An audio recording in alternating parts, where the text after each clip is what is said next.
नमस्कार। मेरा नाम मोहम्मद कामरान खान है और हम पिछले व्याख्यान में इस बात का अध्ययन कर रहे थे कि भारत में किस तरह सत्ता हस्तांतरण की प्रक्रिया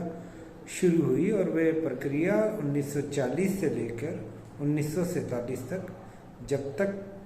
ब्रिटेन द्वारा भारत स्वतंत्रता अधिनियम 1947 पारित नहीं कर दिया गया, चलती रही। तो ये जो 7 वर्ष हैं इस दृष्टि से महत्वपूर्ण है कि भारत में सत्ता हस्तांतरण से जुड़े हुए क्या क्या विमर्श सामने आए। तो मैं आपको पहले बता चुका था कि प्रथम विश्व युद्ध, द्वितीय विश्व युद्ध की शुरुआत के बाद से ही एक समस्या पैदा हुई और वह समस्या थी कि इसमें भारतीयों का रुख या भारतीय राष्ट्रीय कांग्रेस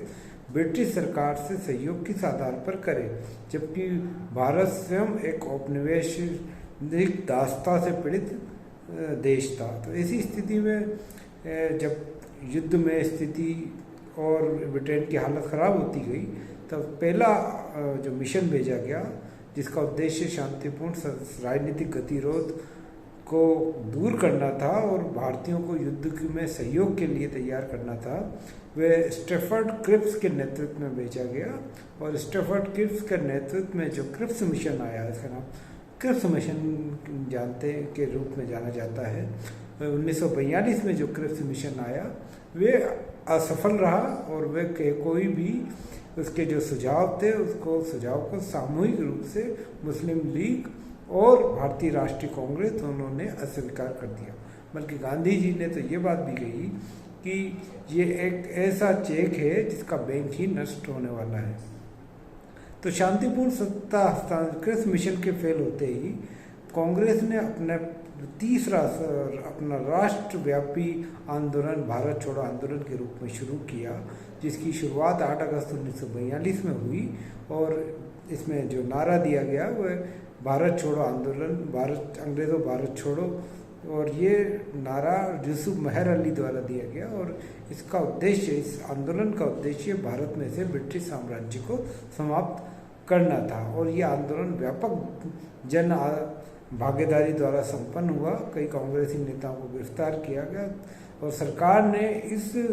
आंदोलन को दबाने के लिए बड़ा कठोर दमनकारी नीति अपनाई। इस आंदोलन के खत्म होते होते जब 1945 में इसी राजनीतिक गतिरोध को सुलझाने के लिए शिमला में एक सम्मेलन बुलाया गया, लेकिन वो भी सफल नहीं रहा। आखिरकार 1946 में, मार्च 1946 में ब्रिटिश सरकार द्वारा एक 3 सदस्य का एक प्रतिनिधि मंडल भेजा गया भारत में, जिसको हम कैबिनेट मिशन के नाम से जानते हैं। कैबिनेट मिशन में जो 3 सदस्य थे वह थे लॉर्ड पैथिक लॉरेंस, जो भारत सचिव थे, सर स्टैफर्ड क्रिप्स, जो क्रिप्स मशीन में पहले आ चुके थे और व्यापार बोर्ड के अध्यक्ष थे, और एबी अलेक्जेंडर, जो नौसेना के मंत्री थे। इन 3 सदस्यों का जो कैबिनेट मिशन भारत में आया मार्च 1946 में, और उसका उद्देश्य ये था, इसके मिशन को विशिष्ट अधिकार दिए गए थे और इसका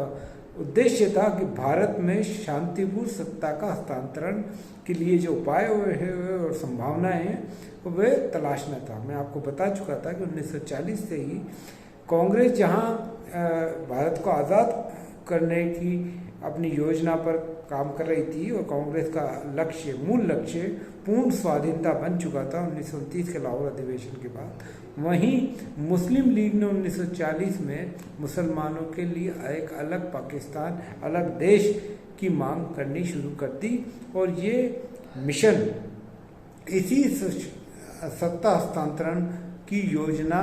को क्रियान्वित करने आया था कि भारत में से ब्रिटेन जब भारत से जाएगा तो सत्ता हस्तांतरण किस रूप में की जाएगी। अब इस सत्ता हस्तांतरण का जो कैबिनेट मिशन के रूप में जो दूसरा मिशन स्टैफर्ड क्रिप्स के बाद जो दूसरा मिशन कैबिनेट मिशन के रूप में आया, उसने अपना जो प्रस्ताव 16 मई 1946 को प्रस्तुत किया। उसी के तहत भारत में पहली संविधान सभा का निर्माण हुआ और इस संविधान सभा के तहत ही भारत के संविधान का जन्म हुआ। तो अब जो कैबिनेट मिशन की योजना थी, वे कैबिनेट मिशन की योजना शुरुआत जो थी वो ये थी कि राज्यों को 3 समूहों में बांट दिया जाए और केंद्र भारत में एक कॉन्फेडरेशन या परिमंडलीय शासन व्यवस्था स्थापित किया जाए, जहां केंद्र के पास कुछ सीमित शक्तियां होंगी जो केंद्रीय शासन से जुड़ी हुई होंगी, जैसे विदेश, रक्षा, संचार, और बाकी सारे अधिकार राज्यों के पास होंगे। दूसरा, एक संविधान सभा बनाई जाएगी। संविधान सभा की मांग भारतीय राष्ट्रीय कांग्रेस अपने पिछले पूरे राष्ट्रीय आंदोलन के दौरान ही करती आ रही थी, जिसके तहत उसकी मांग ये थी कि एक ऐसी संविधान सभा जो भारतीय द्वारा निर्वाचित हो, जो देश का संविधान बनाए, तो वो बननी चाहिए। तो इस तथ्य को क्रिप्स मिशन ने भी माना, लेकिन क्रिप्स मिशन ने भी अप्रत्यक्ष